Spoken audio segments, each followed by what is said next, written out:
তাহলে আমাদের কি কোনো জানের মালের মূল্য নাই? আমাদের অবস্থাটা দেখছেন আপনারা একটু?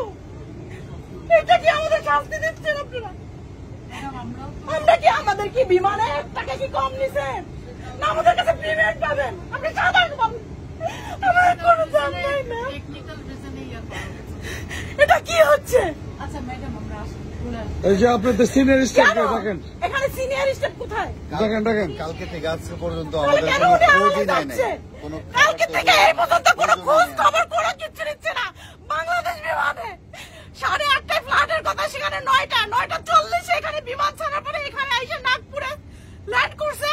বলছে যে ওয়েদারের সমস্যা, কোনো ওয়েদারের সমস্যা না, আগুন জ্বলছে তার জন্য এখানে ল্যান্ড করার পর দিয়ে কালকে থেকে এই পর্যন্ত কোনো আমাদের খোঁজ খবর নেয় না। আমার বিমানের যাত্রীরা প্রচন্ড পরিমাণে অসুস্থ, তারপরে কোনো খোঁজ নাই খবর নাই। কেন এখন এখানে 2 ঘন্টা কেন ল্যান্ড করবে? কি কারণটা কি? কোন ধরনের কোনো ধরনের সুযোগ সুবিধা নাই, কোন ধরনের সুযোগ সুবিধা নাই। আমরা কি মানুষ না? আমরা প্রবাসী বলে কি তাই বলে আমাদের সাথে এরকমটা হবে? আমাদের বাচ্চা কাচ্চা পরিবার আমরা এখানে আসি পরিশ্রম করে, আমাদের কি কোনো দাম নাই? কেন বাংলাদেশের কি দায়িত্ব সরকারের কোনো কর দিতে নাই? ডক্টর উনিস কি করতেছে? উনি কেন এরকম করতেছে আমাদের সাথে? আমাদের পরিবারের সাথে যোগাযোগ করতে পারতেছি না, এখানে না ওখানে না, কোনো খোঁজও নেয় নাই। কোনো ধরনের না। বাচ্চা অসুস্থ, মানুষ অসুস্থ, দেখেন আমার অবস্থা হলো কি অবস্থা দেখেন আমার। প্রত্যেকটা যাচ্ছে, এখানে প্রতিটা যাত্রী এবং এই যে আমার ভাইয়েরা আছে, বোনেরা আছে, আমরা গতকাল রাতে ওনারা খবর নিউজ করাইছে বাংলাদেশে, ওনারা কি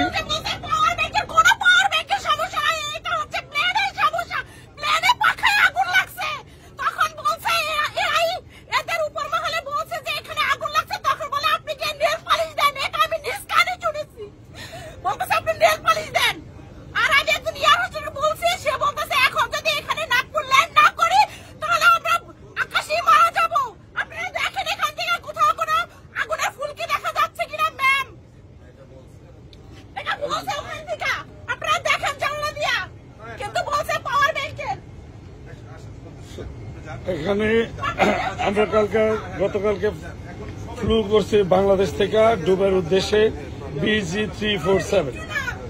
যা হোক, আমি নিজে খেলা দেখার জন্য দুবাই যাইতেছিলাম। খেলা তো দূরের কথা, খেলা কিছু দেখতেই পারবো না। আর ওনারা বলছে যে ওনারা নাকি আমাদের ফুল সাপোর্ট দিছে নাক করে না, এটা বলছে, কিন্তু এই যে এটা বলছে ওনারা আমাদের ফুল সাপোর্ট করছে নাকি ওনারা।